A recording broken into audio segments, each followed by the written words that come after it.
Hi, everybody. My name is Rachel Fagan, and I'm a Master Certified Life Coach. And today I want to talk about disappointments, specifically whether or not disappointments serve you or sabotage you. So not too long ago, I did a video about failure being a gift. And in that particular video, I was focusing mostly on learning from our own personal failures. And today that I still am going to talk about that, but I also want to talk about disappointments that are caused by external factors or situations or your circumstances or even other people. So I've always been a pretty reflective person. I constantly replay moments in my head, and sometimes this is a blessing, sometimes it's a curse. And the areas in my life that I've found to be of particular interest lately, as I dive deeper into my own limiting beliefs, are ones where I've experienced some of my greatest disappointments.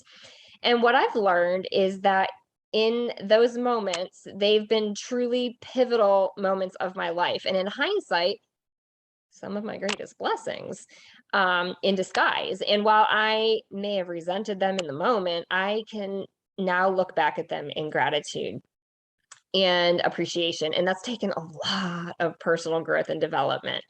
And as cliche as it sounds, I do fully believe that everything happens for a reason. And in my moments of greatest disappointment, I've uncovered some of my greatest potential, but it has taken an attitude adjustment, frankly, and a willingness to be vulnerable for some time. So I want to just tell you about some of my experience. So take, for example, when I was younger, I loved gymnastics, and I was by no means good at it, but I loved it. And I eventually discovered that I had part of my vertebrae was not fused properly at birth, and I ended up developing a stress fracture in my back as a little girl, and I had to quit gymnastics, and this was devastating to me. And I really felt lost without it for a long time. However, had it not been for this injury, I would not have begun to explore other areas of my life so deeply.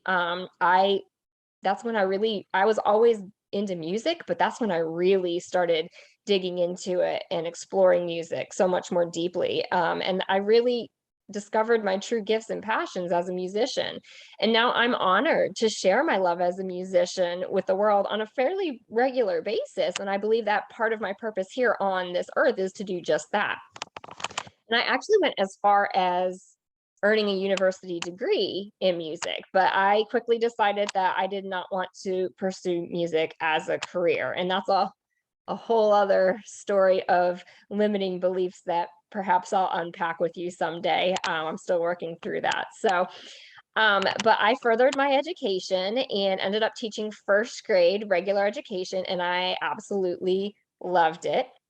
However, budget cuts eventually forced me into changing positions, and I found myself teaching elementary general music, something I felt completely inexperienced and unqualified to do, despite my college degree.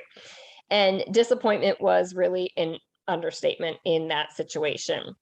But I gained so much from that experience. As hard as it was, I gained so much. It challenged my limiting beliefs, and I proved them wrong. I revamped the parts of the program in my school that I had the power to change to get more kids engaged, and it worked. And I became really close with some of the teachers on my team, and to this day still consider them to be some of my very best friends. I won't lie, though, I didn't like teaching in this position at all.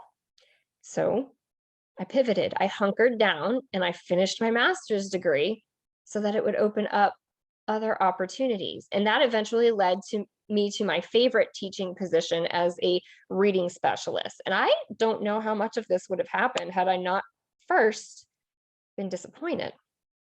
So these are just two examples of how outside uncontrollable factors led to really big disappointments in my life, but also eventually positive outcomes. But there were many others I could cite, some big, some small. Some I handled well, others not so much. Some served me very well, some I allowed to sabotage me. And this happens to all of us. Friendships and relationships change with time, but not always in a bad way. And for those that ended, new ones were formed. Jobs changed, but better opportunities came along. There's been illness and death, but there's also been healing and birth. I've changed and I've grown, and I regret none of it. Everyone experiences disappointment, some more than others. No one's immune to disappointment. However, it is how we respond to that disappointment, rebound from that disappointment, reflect on that disappointment, attach emotion to that disappointment, and seek additional support that will determine whether it serves or sabotages us. So I'd love for you to take some time and sit with yourself and really reflect over your life and the things that have disappointed you over time, and just reflect on whether those times have served you or sabotaged you. And if you feel open, I would invite you to share it in the comments. I hope you all have a great day.